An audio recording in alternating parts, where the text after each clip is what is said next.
her way to becoming a college graduate. Wouldn't even stop to talk to the average kid. The type of Latina I'd sit and contemplate marriage with. Fuck the horse and carriage shit, her love was never for hire. Disciplined, intellectual beauty's what I desire. Flyer than Selma Hayek or Jennifer Lopez.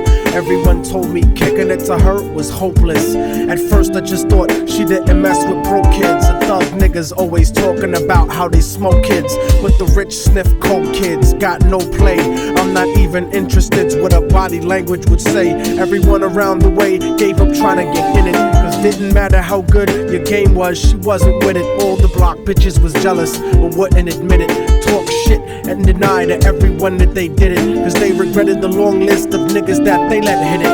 And no one ever gave them shit except McDonald's and Diddick. Smoking weed with thoughts of envy whenever they lit it. She spoke intelligently and they bit it, always trying to copy, but when they tried to use her vocab they sounded sloppy. She had a style all her own, respectful and pure. I was sick in the head for her and there wasn't a cure.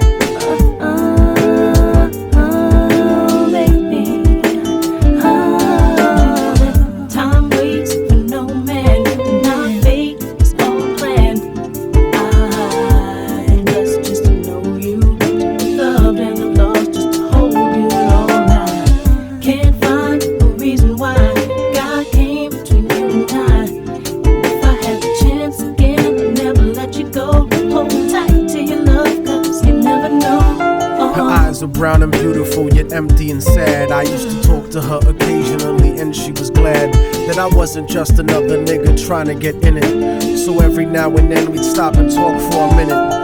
I didn't have a gimmick, so the minutes turned to hours. On her birthday, I gave her a poem with flowers. Then I took her out to dinner after her cousin's baby shower. We talked about power to the people and such. We spent more time together, but it was never enough. I never tried to sneak a touch or even cop a feel. I was too interested in keeping it real, perfectly honest and complete. She would always call me cariño and never technique. Bought me a new book to read every 2 or 3 weeks, forever changing the expression of my thoughts when I speak. It was because of her I even deaded all of my freaks. She convinced me to stop hanging out on the streets, to stop robbing and stealing from people like you. Instead I took her out to the Apollo and the Bronx Zoo, Museo del Barrio and the Metropolitan too. Got to the point where I was either with her or my crew. So I decided one day to tell her my feelings was true. I couldn't live without her, so I told her face of my fears. But honey's only response was a face full of tears. She could only sob hysterically, holding me tight. I tried to speak, but she wouldn't stop until I left sight. I felt like a moth who got himself too close to the light. Except I didn't burn, I turned cold after that night. Don't you know that time waits for no man, and our fate is all planned. I blessed just to know you, to be loved and I'm lost just to hold you all night. Can't find a reason why God came between you and I. If I had the chance again, I'd never let you go. Hold tight to your love, cause you never know. I went on with my life, college and my career. Ended up locked up like an animal for a year, where the COs talk to you like they were the overseer. Then I got sent to the hole when my exit was near.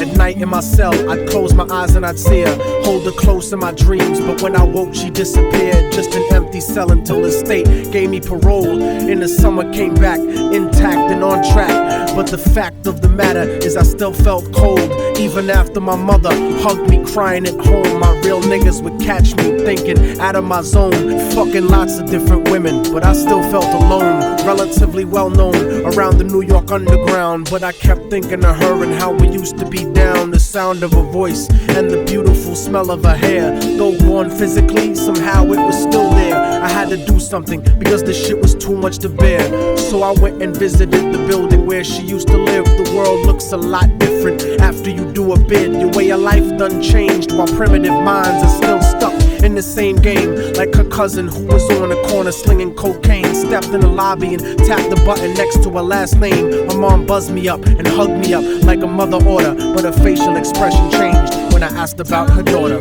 No man, my fate is all planned.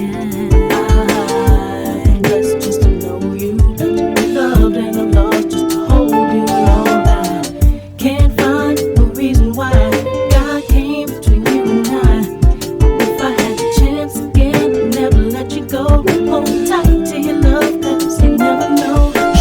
that there was a note for me that was left behind, and she had left it there, waiting for such a long time. I was inclined to ask about it, but she brought it up first. I saw a tear swelling up in her eye, and then she cursed. She told me where the letter was, and I started thinking the worst.